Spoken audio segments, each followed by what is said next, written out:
So I'm black, I'm a woman, and I'm transgender, and I'm an athlete. Each of my identities is a target, especially in America. I wake up every day and I have to make sure that I make it home alive.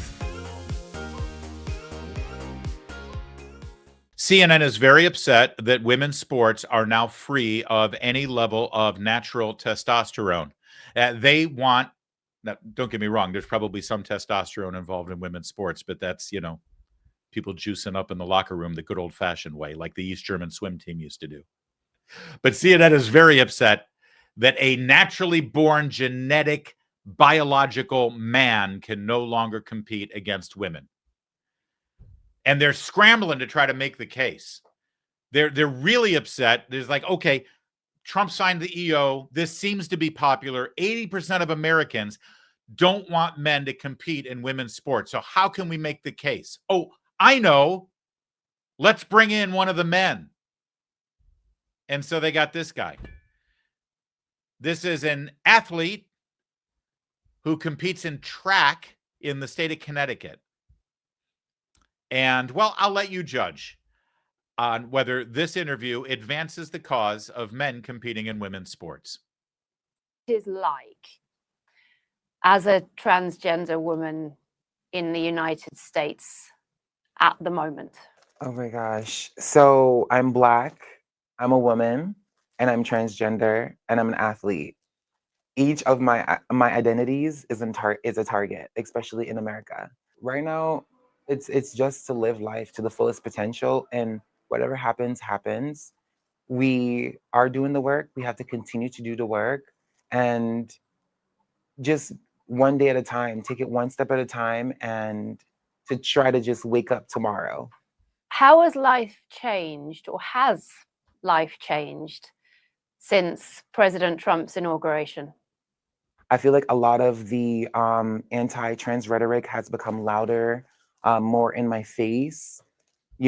Prior to this set in stone administration, I woke up every day and I face adversaries when I leave my house. Now I wake up every day and I have to make sure that I make it home alive. It's really sad to see people going out of their way to make it known that you don't belong here. I can't decide whether this is our generation's Rosa Parks or Jussie Smollett. It could be both. Technically, Roscoe Parks in this case, right? Are you kidding me with this? Do you really think that you're making the case? By the way, I recognize, and this was first brought to our attention because Piers Morgan started posting on the X app about it. And I realize now this was not on America's CNN. This is on their international feed, right? It says CNN World. So this is fascinating to me that they decided to broadcast this to Europe about the dangers and the threats and the civil rights, human rights violations at the hands of the Trump presidency for a black woman transgender athlete, right? But they didn't do this here in America, did they? Kevin, can you confirm that? Did they ever? This didn't play in American CNN, I bet. I bet even they knew better than to do that. We'll confirm that, but I'm quite sure this is just an international report. So CNN International wanted to let everyone around the world know how intolerant things are here. But apparently, CNN out of New York, they're pretty intolerant because they refuse to tell the story because even they know better. But every day I wake up and I decide to go out and live my life proves that I do belong here. And just existing is resistance. When you hear some of the words, the rhetoric that is being used, I wonder how that makes you and your community feel. It's sad to see that one of the most powerful countries in the world would ostracize and dehumanize a group of people, a small group of athletes too, but also as transgender women overall. I've done nothing wrong but try to be a good member and contributing member of society. I pay my taxes, I go to school, I try to leave this world better than I came to it. So if the president doesn't see us, we'll make ourselves be seen and known with goodness and love, because that's all we have to offer.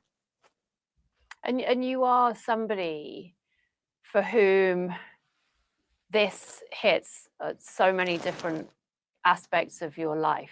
Do you think it is in any way possible now to have a reasoned, rational, sensible conversation about the sporting context with such a politicized discussion taking place? Absolutely, Amanda. I feel like we could still have a conversation. However, I would like to be a part of that conversation. I am willing to sit down with the IOC, the USATF, the NCAA, with any of my international federations, even the Trump administration, Trump himself. If he wants to sit down with me and talk and have a human conversation and see me, because I feel as though social media is very loud, and to have a human sit across from you and have a conversation with them, it's very different. So I'm willing to have that conversation if they're willing to give me that chance.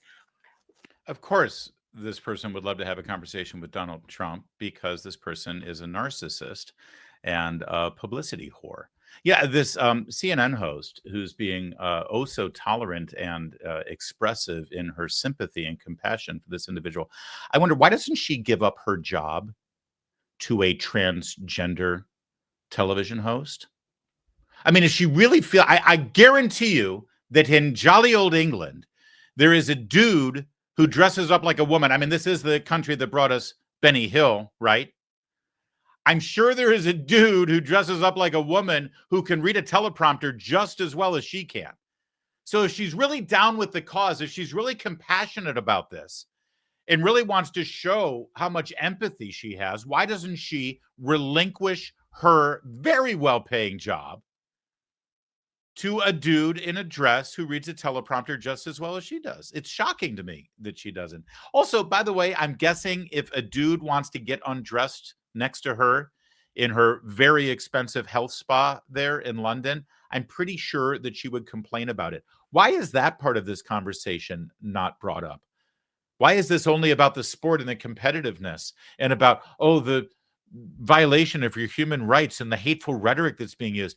Really, how about the damage done to a 14-year-old girl who, for the first time in her life, she sees a naked man's genitalia against her will and without her consent? Is that okay with you, CNN host? Would you want your daughter to see a naked man's genitalia without her consent? Because that's what goes on right now in these locker rooms, thanks to your compassion and empathy and ignorance. I'll let the segment complete now. What would you say to President Trump? What would your message be? I need some explanation as to why you want to completely eradicate us from society when we've done nothing wrong. Think about the humanity, and to think about the younger kids like me who have doctors confirming their gender, have people behind them, and like, even if he wants to have a team to go around with me and see my day-to-day life and what I go through as a transgender female athlete, all for it. I'm Tell us. sorry. Did this person just use the term transgender female? God, what we've done to our language. Once again, Piers Morgan out there in England saw this morning, took a screenshot of it, said absurd CNN interview just now with trans sprinter Cece Telfer, treating her like some poor victim of Trump's ban on trans athletes in women's sports. She was born male, looks and speaks like a man, runs like a man, and is smashing women's records. She's not a victim. She's a cheat. I think we'll let Piers Morgan have the last word on that, except you had some pronoun trouble there, Piers, but we'll let you off. After all, you have to live in London. Have you seen the news from economists forecasting a depression, not a recession, a depression by 2030? Here's what's happening. We have a perfect storm brewing. We've got Social Security and Medicare hitting a breaking point already, and the largest generation of retirees in America hitting retirement all at the same time.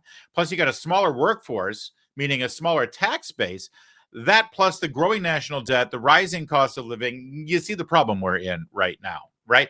So you can either sit back and wait for Congress to fix it, or you can actually do whatever you can to protect your family's future.